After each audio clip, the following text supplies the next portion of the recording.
Welcome, one and all, to the Brent Holland Show. Tonight, folks, marijuana use in teens and young adults linked to mental illness and aggression. You know, folks, in 2000, Colorado approved medical marijuana, but by June 2011, there were more than 120,000 registered users. Now, the state ended up closing their very own website due to an overwhelming amount of applicants.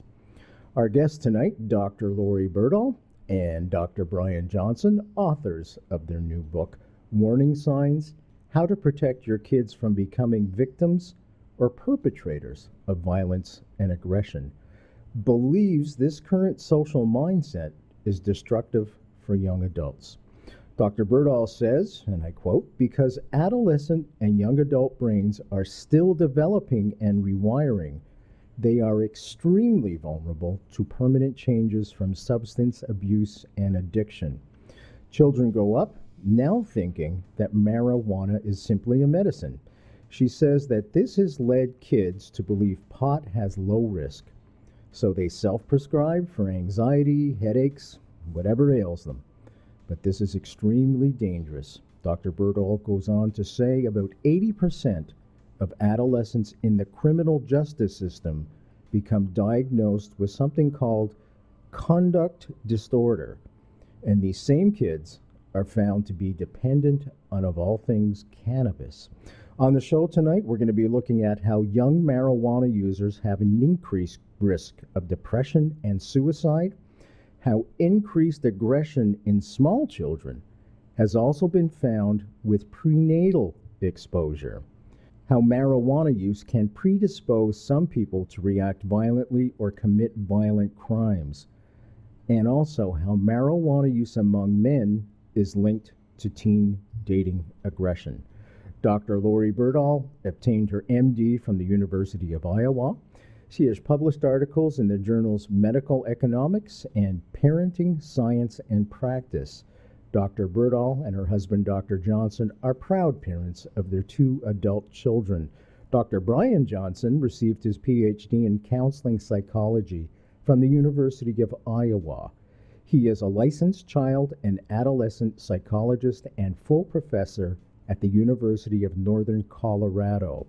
Their book, Warning Signs: How to Protect Your Kids from Becoming Victims or Perpetrators of Violence and Aggression, is the couple's second book together. Their first book was the award-winning book, 7 Skills for Parenting Success. Thank you both for joining us tonight on this timely subject. As I said at the outset when we talked prior to coming on the show, Canada is about to embark on a study to legalize marijuana right across the country. There's not much opposition to this whatsoever. What concerns me are the same concerns that concern every parent. What are the detriments for people using marijuana to their children? And that's where I want to go right away. I guess we'll start with Dr. Laurie. We saw changes in youth and young adults that we worked with, indicating an increasing approval rating and thinking that it's not a dangerous substance, and increased youth use. And we basically have been following what's been happening to our state. And a lot of us, not just us, but a lot of citizens and other professionals are very concerned what has happened since both medical marijuana has come on the scene as well as legalization of recreational. And we happened to lose our dear nephew also to a drug overdose many years ago. And he started by using marijuana when he was about 12, became addicted, and then, like many users, moved on to narcotics, even after rehab, because marijuana wasn't getting him high anymore.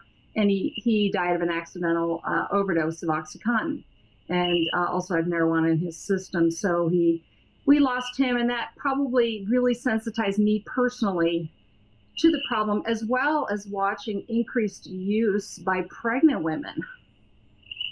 And it was very concerning to me in my practice. And so I started to look into the science behind how it affects the developing brain in utero as well as in adolescents. Yeah. Go ahead, please, Dr. Bryan. Well, I was just going to say that since recreational marijuana has been legalized in Colorado, Colorado now has the Colorado youth, children 18 and under, have the highest rate of marijuana use in the country. Yes. About 21% of our high school students say they've used marijuana within the last month. And in some parts of our state, it's as high as 30% of the high school students. I can hear my audience right now, and they're all saying the same resounding thing. So what? What's the big deal? Right. What would you say to them? Yeah. Well, I think that like many people in your audience, parents, we grew up with marijuana and we knew what it was like. I think the problem is that marijuana today is not the marijuana that we had back in the 70s and 80s. How so? It is much more potent. Through the crossbreeding of the different strains of the plants, we have much more THC in the plant today than we did 20, 30 years ago. Yeah, for example, even in the early 90s, apparently marijuana had like 2 to 8% THC. Now, especially in our state, we have oils and residue-based sort of products that can contain up to 95% THC. And it's very difficult for people to know even how much they're getting when they now buy pot, but it's on average way more than it used to be. There's up to, they did a little survey a while back, and they said that our growers are including plants that include probably 30% THC just in general, and that's before they purify it or make resins or oils or these special products. And it's really hard to know how much you're getting in edible products in particular. I was going to say, too, one of the counter arguments, and the argument that's made here in Canada all the time, is that it will be regulated. So you'll be able to find out what the contents are, and there'll be different kinds of strains, et cetera, et cetera. And by doing that, the process will eliminate all the junk that goes into it, and thereby making it, so much safer. That is an excellent point, and that's absolutely untrue. It's regulated in Colorado as well. It's not getting regulated. Yeah. It's being regulated, but it's not being regulated. It's being self-regulated. Basically, what's happened is we have had to enact 80 additional laws to try to address this problem of not knowing what people are getting in terms of pesticides, added ingredients on the crops, amount of THC, labeling of additives or edibles that have marijuana. And it's basically overwhelmed our law enforcement ability to regulate. And it is absolutely a fallacy, we think, and I think a lot of people agree with us, that we are appropriately regulating this industry. It's spiraling out of control. There are now more, first of all, just in terms of numbers, we have more dispensaries for pot than we have Starbucks, McDonald's, and 7-Elevens combined in the state of Colorado. And 70% of our towns or municipalities have now outlawed dispensaries because of adverse effects on local businesses, health. They're afraid of having these places in their neighborhoods with their youth, near schools, the sort of clientele that attracts them. So, but regulation is, I believe, a big misnomer. Dr. Bryan, you wanted to say something? No, I was just going to say, for example, with the edibles, the pot dispensaries determine the serving size for an edible. And so for some of them, the serving size would be like 1/6 of a cookie. But the problem with the edibles is it takes longer to feel an effect. So people will eat the 1/6 of a cookie, and then they wait 30 minutes and they're not feeling high. So then they eat half the cookie and sometimes the full cookie, and they get a much heavier dose. And so they're talking about changing the regulations again so that a dose would have to be an entire cookie. So Colorado is sort of blindly trying to figure this out as we go. We did not even have laws in the books to determine how much THC you have in your system to make it acceptable to drive. And we had to do that after recreational marijuana was approved. I want to talk about law enforcement for a second, because this is a big part of the argument as well. Here in Canada, I'm sure it was in Colorado, you would cut out all the criminals, of course, and all the third parties making it, and therefore be able to tax it. You'd also have that tax benefit. You would eliminate the criminals that are selling it on the black market, so to speak. In other words, it would do what repealing prohibition did. Is that a fallacy as well? Well, that certainly hasn't been Colorado's experience. No, it has not been. We are finding that. You go ahead. Well, basically, as far as tax revenue, for instance, in 2015, we apparently brought in $135 million in tax revenue from marijuana. That is less than 1% of our entire state's budget. I can almost guarantee, although actually the first problem is a study has not been done yet to look at how much did we bring in versus how much is this regulation costing us? How much is the increased use that has been clearly shown in Colorado after legalization? How much is that going to cost us in healthcare costs? Nobody's looked.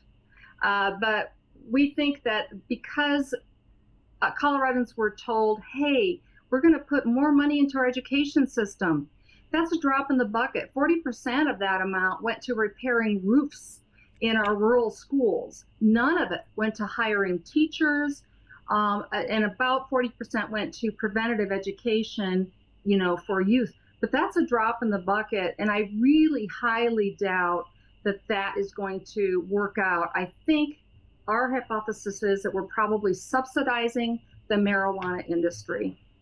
Isn't that interesting? What about law enforcement itself? Are they behind this move, or are they now coming out against it? I know people that are very much against it because they basically are getting stretched. It's very difficult for them to keep up with the regulations and laws. And so they don't understand necessarily what they're supposed to be doing. Even under medical marijuana, they weren't sure how to verify whether someone was even we call it a caregiver, which I highly object to. I was a caregiver as a physician, not someone who supplies pot to people. But it's very difficult for them to keep up with the new evolving laws and the amount that they're supposed to be doing for these huge and ever increasing grow operations and distribution. Yeah, we're also seeing a real increase in the homeless population in our larger cities like Denver, Boulder, Colorado Springs. And it's been referred to as marijuana migration. Yes. People coming from other areas to Colorado because they can get recreational marijuana here. Yes. It's been estimated that about 30% of the people in our homeless shelters now are people who fall into that category of marijuana migrants. Yeah. Isn't that interesting? Now, it's been argued by many people as well that there's medicinal uses for pot. And I'm just going to say that CBD or Thank you very much for helping me out, because I'll never get that sucker out tonight. And that apparently seems to impact the brain without a high. And then there's the THC element, which is a pain-relieving element, which is prescribed. That's the one we were talking about primarily. Are the medical uses of cannabis, do they outweigh the legalization? Is there, in other words, is there a place in society for the legalization for medical uses of pot? I believe that there is not, and neither does the federal government, because it remains a Schedule I substance, meaning that there is no recognized use for the entire cannabis plant. Now, it's an entirely different subject if you talk about isolated cannabidiol or cannabinoids, and there are like 60 different ones in the cannabis plant. And yes, we do believe, but we need the research to show benefit versus risk of cannabinoids as medications, and they might be extremely useful. The problem is when you get all of these cannabinoids together, along with all the other 100 chemicals, including a well-known carcinogen, you basically are probably doing more harm than good, and you're causing all these harmful side effects. We don't need to do that. We think research will show that if there's a benefit to a cannabinoid, that will be shown and that will be isolated. There already are medically isolated cannabinoids that can be used. And I think it shows great promise for things like neuromuscular disorders, seizure disorders, etc. But if you use the whole plant, that's an entirely different subject. I just wanted to get that out there so people could start thinking about it. You know, you hear all the myths, and this is what we're trying to do tonight, folks. We're trying to bust down some of the myths about legalizing marijuana. We're looking at some of the things that people say about the medicinal benefits, of course, and also the logistics of it all and how it's going to make the whole society much better and safer. Not so if you start looking into it. Let me just read this. The government of Canada ties marijuana sales to those of the drinking age. However, that same report that the government of Canada is using to say drinking age, which is 18, by the way, here, folks, in Canada, 19 in some provinces.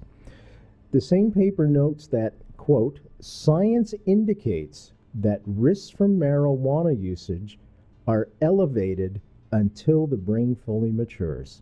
That's correct. And what age is that, folks? The age of 25. At least. At least. At least. That's exactly right. Colorado, 21 is the drinking age. So anybody 21 and older can buy pot. Recreational, but if you get medical marijuana, you can be 18. So they have different ages depending on the type of marijuana you're getting. Yes. Okay. Let's talk about some of the detriments. What are we seeing now with people that have started using pot, say at 14, 13, 12? What happens to their brain? It doesn't develop properly. So basically, the brain has cannabinoid receptors. And we talked about that THC is one that reacts with those receptors, but also our body makes a lot of natural ones that also interact with this. And from about age 11 to about 25, the brain is growing and rewiring. It's called synaptic pruning. And we now have good scientific evidence that exogenous cannabinoids like THC, like marijuana, can overwhelm the brain's ability to rewire and make permanent changes in the following brain regions. One's involved in decision-making, impulse control, emotional control, memory, learning, attention. And this is not guesswork. This has been shown very clearly now by years of science. And what we've seen is that the younger kids start and the more frequently they use, the more devastating the consequences are. And the newest thing that should be alarming is that even when they stop, these changes can be permanent. Wow. In some children, we don't know which ones, but we do know it can be. And it is noteworthy that in adults, these changes aren't as dramatic. Right. And so we don't see these dramatic of changes once the brain has had a chance to mature. So there is evidence to suggest that children or adolescents who are frequent users of marijuana are 2 to 6 times more likely to develop symptoms of psychosis. So having hallucinations, delusions, things that are consistent with the diagnosis of schizophrenia. We also know that frequent marijuana users among teens are 7 times more likely to attempt suicide. Now, whether or not, cannabis causes that, it's all correlational at this point, but we are seeing relationships that should give us pause and that should be telling us we need to figure out what exactly are some of the mediating variables that are contributing to this. Right. Once again, I'm going to say what I'm sure the audience is thinking right now, and that is you can't talk about pot without bringing up Willie Nelson. And, he's been successful, he seems stable, et cetera, et cetera, et cetera. And they're also, from a personal use, I'm sure they're all saying, well, I've smoked pot for 10, 15, 20, 30 years. I'm okay. I've never had a problem. Yeah. And Is there validity to that? Perhaps those people have less concern about others. I don't know. But we certainly have a great concern for our youth. And just because one person has used, especially if they've used the older stuff. Yeah, that's the key thing that we have here is that 20 to 30 years ago, it was a very different plant. Right. Okay. And perhaps they weren't smoking daily like 6% of our 12th graders are. But so just because they're okay, with the old stuff. Even potency has increased yearly, and so has use. And so we also know that it's a tougher time growing up out there today. There's so many stresses, there's so much anxiety, there's so much depression already, and there's increasing rates of suicide. And we know that psychological factors contribute to not doing as well when using pot. So to having these long-term effects. So it's a different world today.